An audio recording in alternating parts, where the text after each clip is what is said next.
moviegoers, and welcome to another edition of Have You Seen It? I am your host, Denise, and this week I am going to review a movie that just came out in theaters. It's called Ordinary Angels, and it stars Hilary Swank, who is a phenomenal actress, Alan Ritchson, Emily Mitchell, Skywalker Hughes, and Nancy Travis are your main characters in this movie. Also, Tamala Jones is in this movie as well.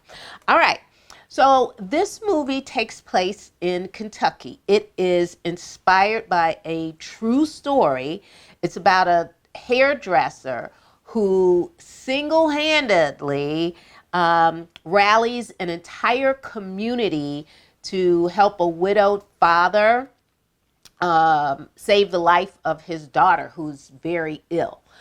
The movie starts with our main character, Sharon Steves. That's Hilary Swank's character. She is, at a bar with her friend Rose, who's played by Tamala Jones.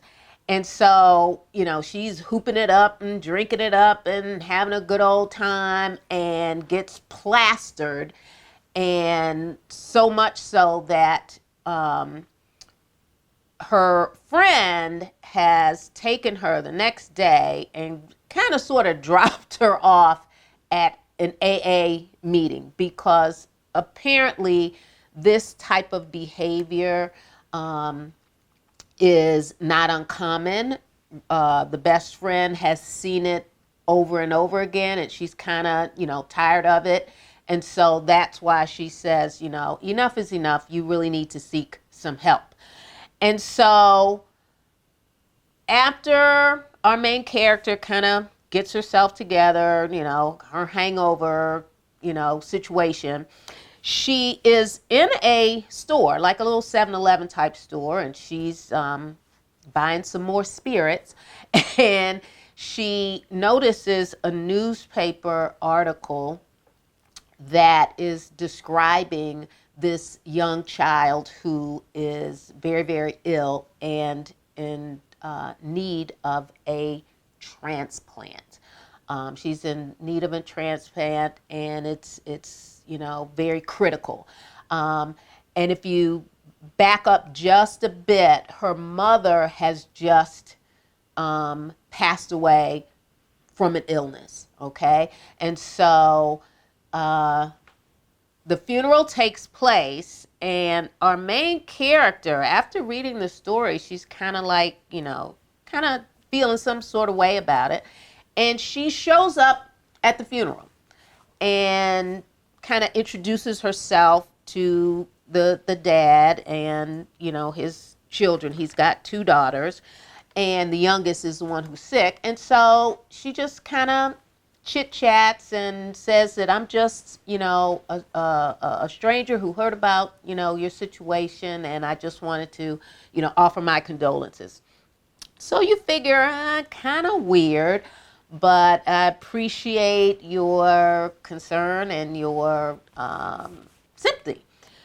Fast forward, this woman has inserted herself in an aggressive, well-meaning manner into this family's life.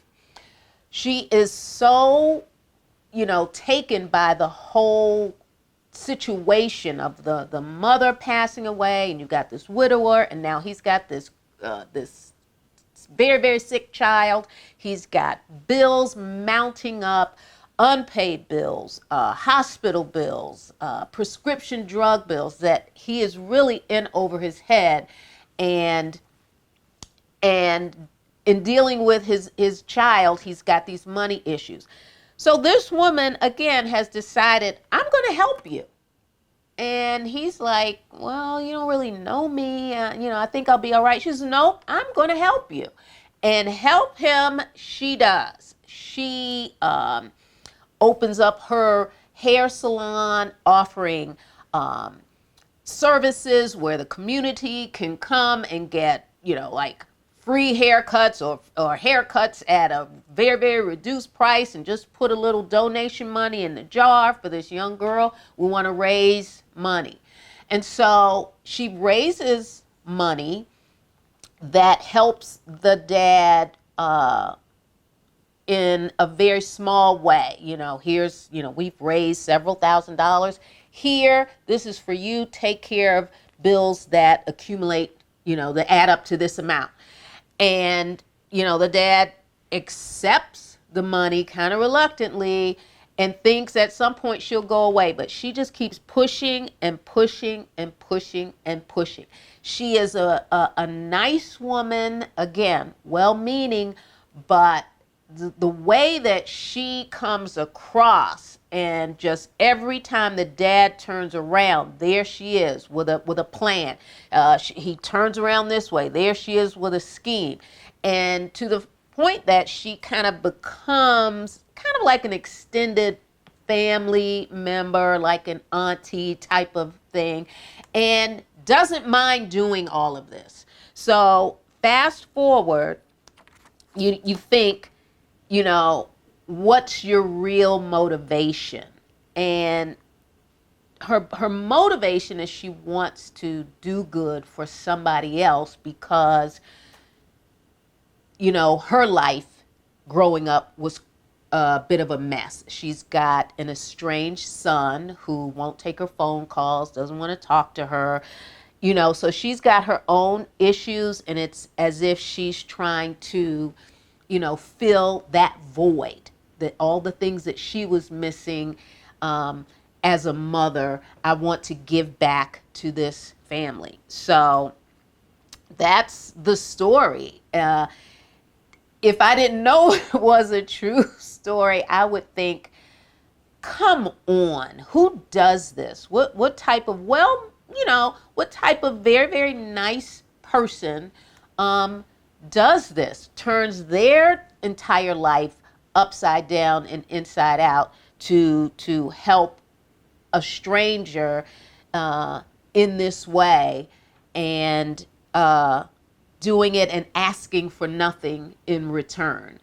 So it's a good movie. A lot of it is extraordinary in that it appears as though little miracles are happening along the way. When the dad feels that, okay, this is it, I'm at my wit's end, I'm going to lose my house, or I'm going to lose my job, and then something happens that makes everything all right for that moment.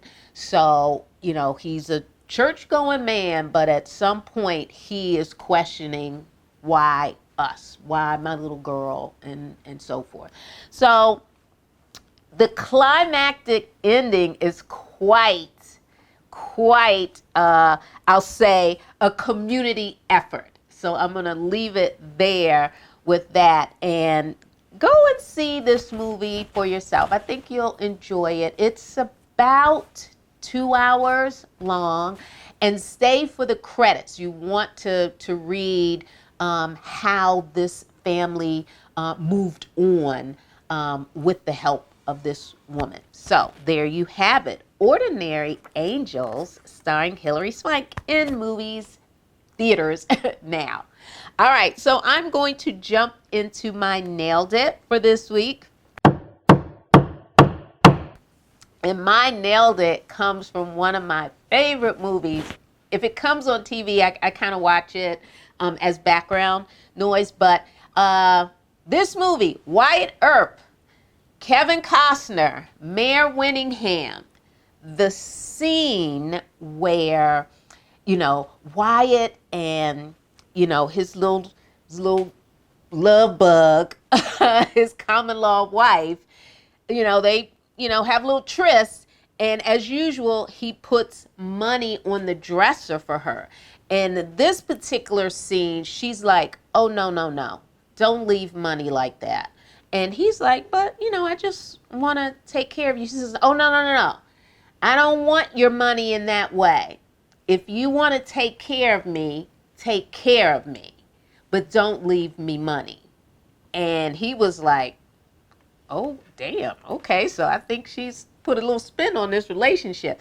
But if you look at the scene, I felt bad for her because she really loved him and really wanted to be his woman, but he just wanted to have some benefits, even though he cared for her, but not in that way. So that is nailed it. That little scene right there kind of tugged at me a little bit. Mayor Winningham and Kevin Costner from the movie Wyatt Earp. All right, folks, you can subscribe to our YouTube channel. Make sure you hit that like button. And remember, we are available on every podcast platform in the universe. Just type in, "Have you seen it?" with Denise, and there I will be. Okay, moviegoers, until next week, you know what to do. I need you to see a movie because I'm going to see a movie. Until next week, bye-bye.